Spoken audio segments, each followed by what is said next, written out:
Hi guys, I'm Ben from Adaptalux, and it is the first of the month. It's time for a new challenge video. So we've had lots of really amazing entries over on the Adaptalux Facebook group for last month's challenge. We're going to be taking a look at some of those entries. Of course, we're going to be picking a winner, and we do have some new prizes for next month's challenge. I'm going to jump straight over to the computer and get stuck in at taking a look at some of your amazing images from last month's challenge, which was macro landscapes. So here we are on the Adaptalux Photography Community Facebook page. This is linked down in the comments if you want to come and join in with next month's challenge. But for now, let's take a look at some of the entries that we got for this month's challenge. Now, the challenge theme was macro landscapes, which means finding interesting ways to make macro shots look like larger landscapes, and people have done some really amazing work here. We've got lots and lots of entries, not quite as many as last month because this is a bit of a trickier subject, but you guys have absolutely nailed it. I'm going to pick a few of the notable mentions that me and Sam really liked, and then we'll take a look at some of the winners. So first up, we really like this shot from Alan. It really does look like the surface of Mars. This rusty texture really looks like an aerial shot looking down on some alien planet surface. So well done there, Alan. We really enjoyed that one. Next up, we've got Chimoy. Again, another aerial shot, this time perhaps some sort of river estuary where erosion is taking place. A really nice shot of, I think this is still sand and I think it is still erosion, but this pattern, it seems to permeate between macro and larger landscapes as well, so this really works. Well done, Chimoy.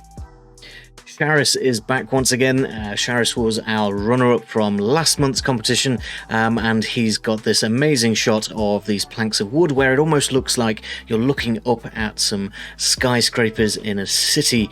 This is an angle that we don't see very often in this type of macro landscape shot, so I particularly really like this one just because it was slightly different. Now, speaking of cities though, Richard has gone for that classic cityscape skyline, using a variety of different screws here. So we've got lots of different screws making the different heights of skyscrapers, and what we really liked about this one was this reflection underneath here as well. So it really looks like you're looking across a body of water, maybe a lake, onto a cityscape. So well done, Richard. We do have Sude here, who has done a very good job of placing her vegetables in a way that almost looks like a grassy knoll or a hilltop with some trees, but very, very interesting use of this orange lighting. It almost looks like a sunset here, provided by the Adaptalux studio, so we're getting some really interesting coloured light coming from both directions to make this come alive even more. Well done, Sue, for some creative use of your dinner. Lastly, for our notable mentions, we've got Max here. So anybody that watches the channel regularly will probably know by now that I'm a big fan of space. So this one really caught my eye. This shot of, I think this might be concrete. I'm not really sure. So Max, if you could let us know what you've actually photographed here to make it look like the surface of the moon, we'd be really interested to know, because it's a very cool shot, and I think this is probably a photoshopped in little earth here, but it's a very cool effect, and I like the little touch of the notations on the side of the image as well. So well done, Max. Now, for our runner-up this month, we have Gillian's image. We really liked this. It was very eye-catching with the colourful pinks, the matching background to the pink sweets down here, and it was really nice because it's just simply so whimsical and fun with the little characters here. There's an entire style of photography that revolves around these little characters that I think they're mostly used for making models of train sets and things like that, but we really like them to just hang out here and try and fix up this sugary spillage. So well done, Gillian, you've won yourself some background gradient cards.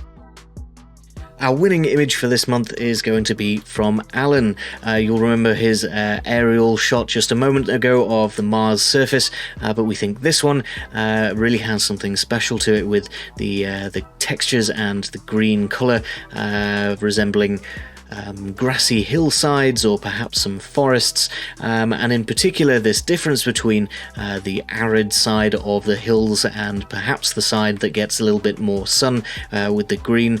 It really all comes together to create that illusion of something much larger with these valleys, roads, rivers, whatever they might be, coming together to form what really does look like a mountain range. So very well done, Alan, for this image. You are this month's winner, and you've got yourself some playing cards. Congratulations to the winners. We'll be in touch to get your prizes out to you. Thank you once again to everybody that took the time to enter June's challenge, but we do need a brand new theme for July. With this lovely warm weather outside, July's theme is going to be pollination.